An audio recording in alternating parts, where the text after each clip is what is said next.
Hello everyone! In this video we'll be looking at Elstree Studios and how the site used to look in the late 70s, early 80s, around the time of the filming of The Shining. We will also be looking at what filming locations from The Shining still exist to this day. Yes, that's right, some of them still do.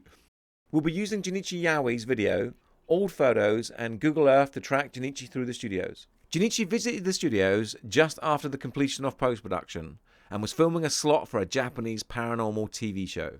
The full Jun'ichi video will be uploaded to this channel. It's about an hour and a half long, but has a great interview with Vivian Kubrick and a phone interview with Stanley Kubrick. We'll be using an old aerial photograph from the late 60s as it closely represents what the studios looked like during the filming of The Shining, and using Google Maps superimposing the old studio over the top. I must stress this is not 100% accurate, but gives a good approximation of where the old studios used to stand. Also, the Google Earth image that we'll be using is slightly out of date, as they have now built the platinum stages over the old water tank, as you can see in this latest image from Google. But for some reason, the latest image does not work with 3D buildings, so we'll be using this ever so slightly older image. Okay, let's get started. This is Jun'ichi pulling up at the studios.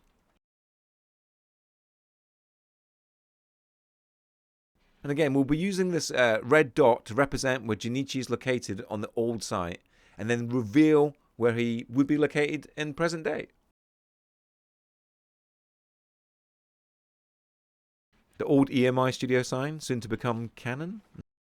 Okay, we can't go inside as Jun'ichi approaches the receptionist.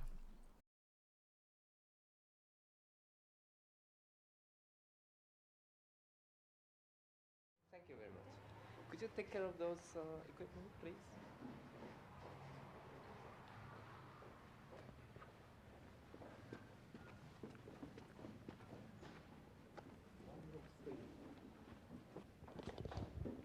Hello. This way. Oh. So they're moving down the building here. Yes, I am. Yeah, how do you do? My name is Jim. How do you do? Hi there.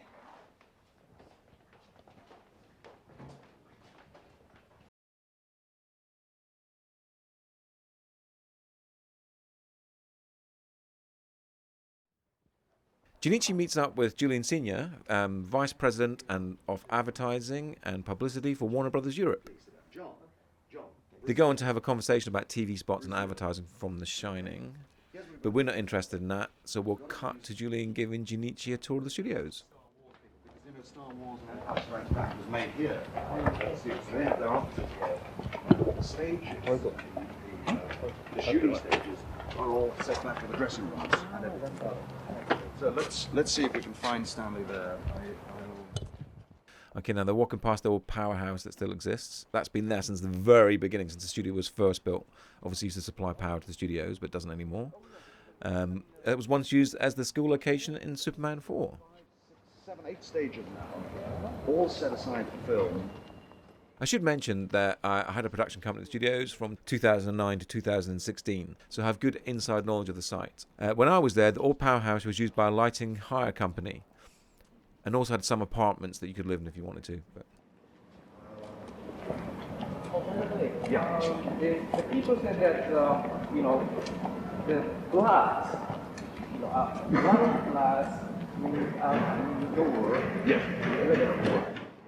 but we'll continue to track them up towards the old Studio 3. Studio 3 is where the Colorado Lounge and some of the corridor sets were built. So let's listen in, and Julian's going to explain about how Studio 3 and the Colorado Lounge burnt down. In this stage. In this stage. You can see it's a new building. That is because at the end of, we were still 1 week from finishing shooting. Yes. It caught fire one night and burned down the whole place. Oh. But the whole thing was shot here on that stage. The big hall, the hotel, is a new film. I think it's Piers Haggard, an English director, is bringing a new film in here now.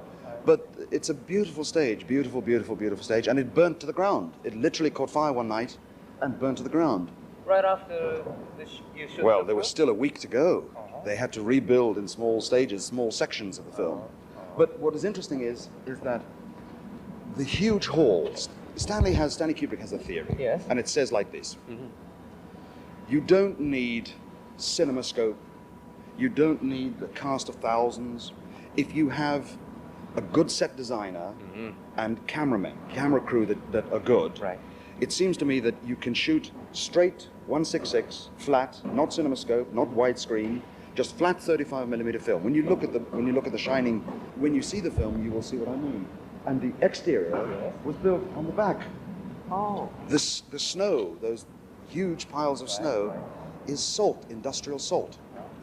So you can still do it. It's trickery and it's fooling. But sometimes I think directors get carried away about location shooting. Right. If we have something at the Niagara Falls, of course you must you can't build the Niagara Falls, you must go there. Right.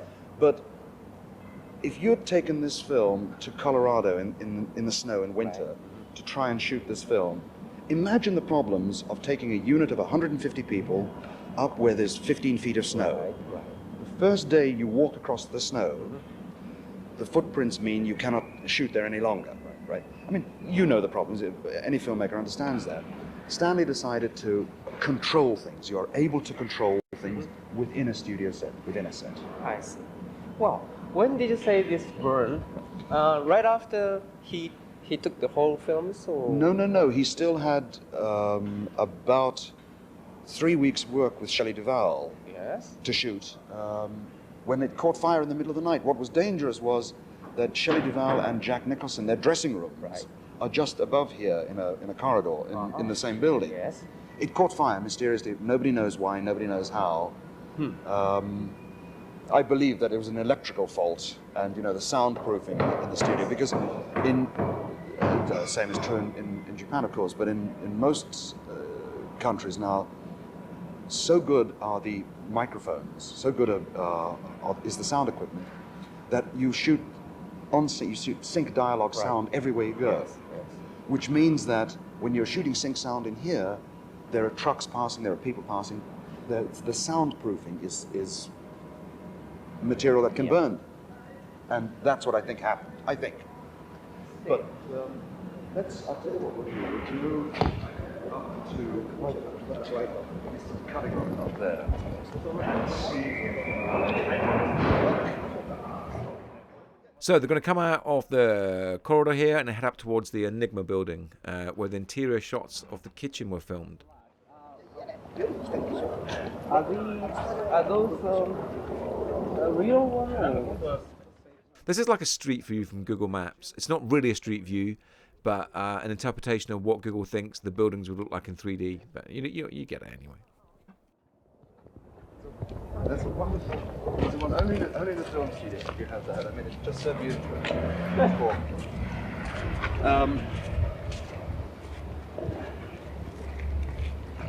The Hawk Film's cutting room is here. You can see they're building new stages now.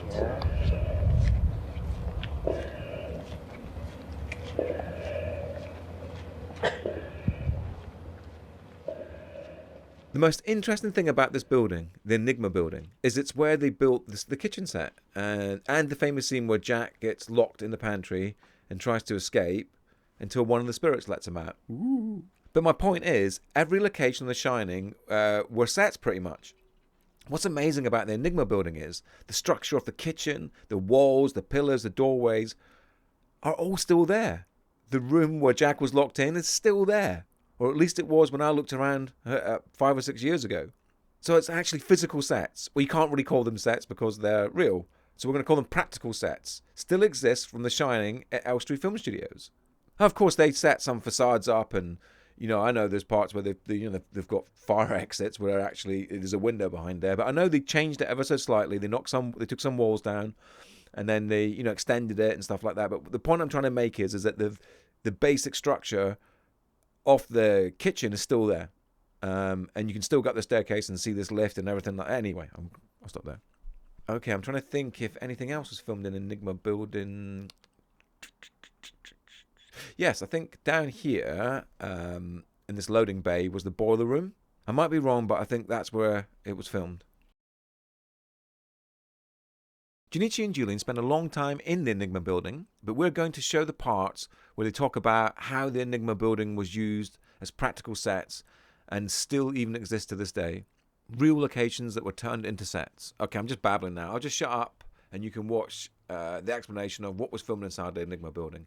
Now, I do fully understand this is 1980. We're now in 2022, and some of you might be thinking, God, that's a long bloody time. That's 40-odd bloody years. All right, and so it's probably all changed. Well, just take it from me. I think the last time I went in there was probably about 2015, and it still looks pretty much the same. So the amount of time that's gone between now and then doesn't really matter much from what we're talking about. So, again, I'll just shut up and you can watch the explanations of what was filmed inside the Enigma building. This is, right? This is where they shot the kitchens for The Shining here.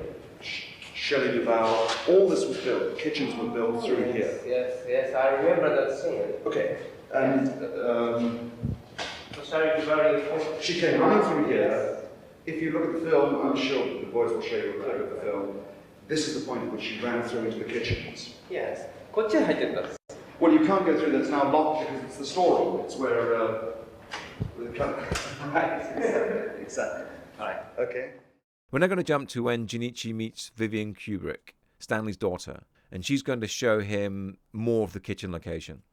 In fact, if you want to see, I will now show you the Kubrick equipment room. Okay. Okay, so you come through here.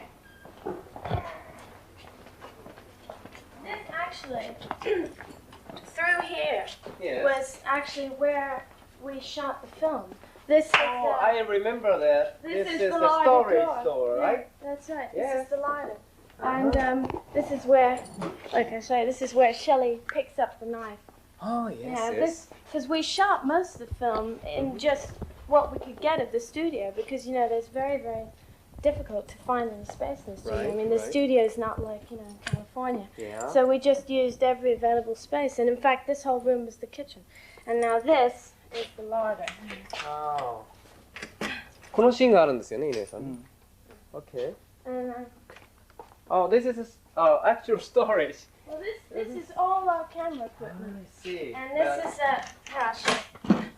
This is the camera that I used. Mm-hmm. This here, the Atom. Beautiful camera. Yes. It's really I did start using a different camera. And it was very, very difficult because, well, I'll show you what I had on it. Anyway, well, I'll leave that. So Very interesting. I can also show you something else if you want. Yeah.